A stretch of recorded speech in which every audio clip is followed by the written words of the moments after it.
ಕಾರ್ಯಕ್ರಮದ ಕೊನೆಯ ಘಟ್ಟ ವಂದನಾರ್ಪಣೆ.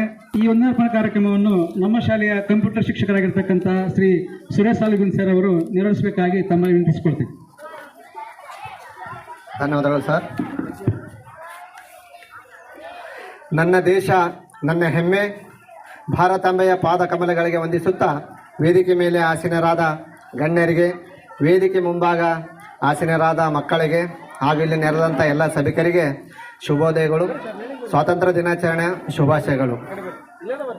79ನೇ ಸ್ವಾತಂತ್ರ್ಯ ದಿನದ ಸಂಭ್ರಮದ ಆಚರಣೆ ಈ ಸಂದರ್ಭದಲ್ಲಿ ವಂದನಾರ್ಪಣೆ ಸಲ್ಲಿಸಲು ನಿಮ್ಮ ಮುಂದೆ ನಾನು ಪ್ರಥಮ ಬಾರಿಗೆ ಉಪಸ್ಥಿತನಿದ್ದೇನೆ. ಉಜ್ವಲಿಸಿ ಉದಯಿಸಿದ ಸೂರ್ಯ ಮಂಕಾಗಿ ಮುಳುಗಲೇಬೇಕು. ಆಕರ್ಷಕವಾಗಿ ಅರಳಿದ ಹೂವು ಬೆಂಡಾಗಿ ಬಾಡಲೇಬೇಕು. ಹಾಗೆಯೇ ನಿಮ್ಮ ಮನಸ್ಸು ಇಲ್ಲದಿದ್ದರೂ ಕೂಡ ನಮ್ಮ ಈ ಕಾರ್ಯಕ್ರಮವನ್ನು ನಾವು ಮರೆಯದೆ ಮುಗಿಸಲೇಬೇಕು. ಮೊದಲಿಗೆ ದೇಶಕ್ಕಾಗಿ ತ್ಯಾಗ ಬಲಿದಾನವನ್ನು ಮಾಡಿದ ಮಹನೀಯರನ್ನು ಗೌರವಿಸುತ್ತಾ ಕಾರ್ಯಕ್ರಮಕ್ಕೆ ಅಧ್ಯಕ್ಷತೆಯನ್ನು ವಹಿಸಿರುವಂಥ ನಮ್ಮ ರಸೂಲ್ ಸರ್ ಅವರಿಗೆ ತುಂಬು ಹೃದಯದ ವಂದನೆಗಳನ್ನು ಸಲ್ಲಿಸುತ್ತೇನೆ.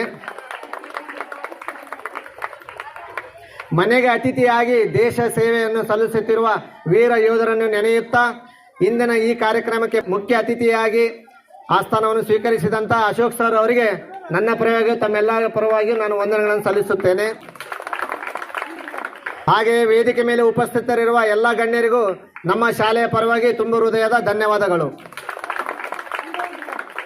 ಈ ಕಾರ್ಯಕ್ರಮವನ್ನು ಅಚ್ಚುಕಟ್ಟಾಗಿ ನಡೆಯಲು ಸಹಕರಿಸಿದಂಥ ನನ್ನ ಎಲ್ಲ ಸಿಬ್ಬಂದಿ ವರ್ಗದವರಿಗೆ ತುಂಬು ಹೃದಯದ ಧನ್ಯವಾದಗಳು. ಪ್ರಾರ್ಥನೆ ಗೀತೆ ಆಡಿದ ಕುಮಾರಿ ದೀಪಿಕಾ ಅವರಿಗೆ ಧನ್ಯವಾದಗಳು. ಅನಿಸಿಕೆ ಹಂಚಿಕೊಂಡಂಥ ಎಲ್ಲ ಮಕ್ಕಳಿಗೆ ಧನ್ಯವಾದಗಳು. ಛದ್ಮವೇಷ ಹಾಕಿದಂಥ ಎಲ್ಲ 9ನೇ ತರಗತಿ ವಿದ್ಯಾರ್ಥಿನಿಯರಿಗೆ ಧನ್ಯವಾದಗಳು. ಅಚ್ಚುಕಟ್ಟಾಗಿ ನಿರೂಪಣೆ ಮಾಡಿದಂಥ ನಮ್ಮ ಕನ್ನಡ ಶಿಕ್ಷಕರಿಗೆ ತುಂಬು ಹೃದಯದ ಧನ್ಯವಾದಗಳು. ಕಾರ್ಯಕ್ರಮ ಉತ್ತಮವಾಗಿ ಮೂಡಿ ಬರಲು ಪ್ರತ್ಯಕ್ಷವಾಗಿ ಹಾಗೂ ಪರೋಕ್ಷವಾಗಿ ಕಾರಣಕರ್ತರಾದ ಎಲ್ಲ ವಿದ್ಯಾರ್ಥಿಗಳಿಗೂ, ಪೋಷಕರಿಗೂ ಹಾಗೂ ಆಡಳಿತ ಮಂಡಳಿಯವರಿಗೆ ನನ್ನ ಹೃದಯಪೂರ್ವಕ ವಂದನೆಗಳು. ಮಗದೊಮ್ಮೆ ಇಲ್ಲಿ ನೆರೆದಂಥ ಎಲ್ಲ ಸಭಿಕರಿಗೆ ವಂದನೆಗಳು. ಕಡೆಯದಾಗಿ ಅತ್ಯಂತ ಶಾಂತವಾಗಿ ಕುಳಿತು ನಮ್ಮ ಕಾರ್ಯಕ್ರಮವನ್ನು ಮೆರುಗು ತಂದಂಥ ಎಲ್ಲ ಚಿಕ್ಕ ಮಕ್ಕಳಿಗೆ ಪ್ರಶಂಸೆಗಳು ಮತ್ತು ತುಂಬು ಹೃದಯದ ಧನ್ಯವಾದಗಳು. ಮುಂದಿನ ಜನ್ಮ ಇದ್ದರೆ ಇದೇ ದೇಶದಲ್ಲಿ ಹುಟ್ಟಿ ಬರಬೇಕೆಂದು ಆ ದೇವರಲ್ಲಿ ಕೇಳಿಕೊಳ್ಳುತ್ತಾ ಇಂದಿನ ನಮ್ಮ ಈ ಕಾರ್ಯಕ್ರಮವನ್ನು ಪೂರ್ಣ ವಿರಾಮ ನೀಡುತ್ತಿದ್ದೇನೆ. ಜೈ ಹಿಂದ್, ಜೈ ಭಾರತ ಮಾತೆ. ಬಹಳ ಸುಂದರವಾಗಿ ವಂದನೆಗಳನ್ನು ಅರ್ಪಿಸಿದಂತಹ ಶ್ರೀ ಸುರೇಶ್ ಸಾಲಿಗುನ್ ಸರ್ ಅವರಿಗೆ ಹೃದಯಪೂರ್ವಕ ಧನ್ಯವಾದಗಳು.